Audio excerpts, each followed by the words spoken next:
राष्ट्रपति द्रौपदी मुर्मू ने आज फाइटर जेट में उड़ान भरी। देश की पहली महिला राष्ट्रपति बनी जिन्होंने 2 जेट में एक साथ उड़ान भरी। सरकार ने कहा, ये हमारी सेनाओं के साथ एकजुटता का प्रतीक है।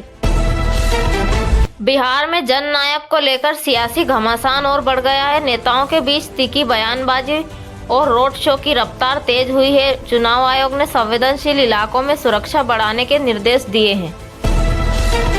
सुप्रीम कोर्ट में सोनम वांगचुक की रिहाई पर सुनवाई टली। वकीलों ने तर्क दिए और अदालत ने अगली तारीख तय कर दी। मानवाधिकार समूह ने कहा, न्याय में देरी भी अन्याय है। तेजस्वी यादव का बड़ा बयान, अपराधियों पर सख्त कार्रवाई होगी। सभा में कहा, राजनीति नहीं विकास मेरी प्राथमिकता है। लोगों ने शिक्षा और रोजगार पर भी सवाल उठाए। इंदौर दिल्ली ट्रेन में महिला यात्री ने खिड़की तोड़ी, वीडियो वायरल। रेलवे पुलिस ने जांच शुरू की और मामले में पूछताछ जारी। अधिकारियों ने यात्रियों से नियमों का पालन करने की अपील की। यूपी में शर्मनाक घटना के बाद प्रशासन अलर्ट पर है। हमले की खबर के बाद पुलिस ने कई इलाकों में गश्त बढ़ाई। सरकार ने कहा, दोषियों को किसी भी कीमत पर बख्शा नहीं जाएगा। गुजरात में केजरीवाल के नारे से हलचल मच गई है। कुछ रैलियों में ये नारे गूंजे। विपक्ष ने इसे नए समीकरण बताया। बीजेपी ने कहा, जनता भ्रम में नहीं आने वाली। महागठबंधन ने बिहार में शिक्षा और रोजगार पर नए वादे किए। विपक्ष ने कहा, ये सब चुनावी जुमले हैं। जनता समझ चुकी है। रैलियों में भीड़ जुट रही है और सियासत गर्म हो रही है।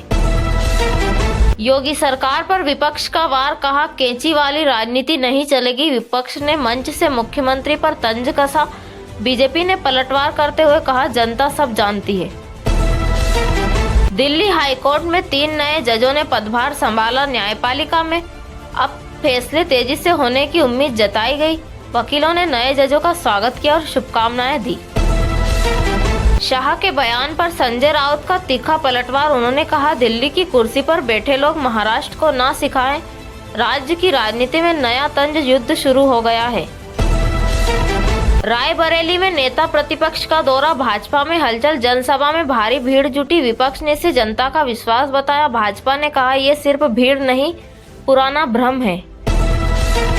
बिहार चुनाव जननायक मुद्दा फिर चर्चा में आया। रिपोर्टों में बताया गया कि जनता विकास पर वोट देगी। पैनल ने कहा, प्रचार अब आरोपों की जगह मुद्दों पर हो। सोना चांदी के दामों में आज फिर हलचल देखी गई। 24 कैरेट सोना 12,150 प्रति ग्राम और चांदी 1,52,000 प्रति किलो रही। निवेशकों को सतर्क रहने की सलाह दी गई है। सीबीएसई जल्द डिजिटल प्लेटफॉर्म लॉन्च करने जा रहा है। नई एजुकेशन पॉलिसी के तहत ऑनलाइन असेसमेंट आसान होगा। शिक्षकों को अब टेस्ट और रिपोर्ट डिजाइन करने की सुविधा मिलेगी। प्रधानमंत्री एशियन शिखर सम्मेलन में वर्चुअल रूप से शामिल होंगे। भारत दक्षिण एशिया में स्थिरता और साझेदारी का संदेश देगा।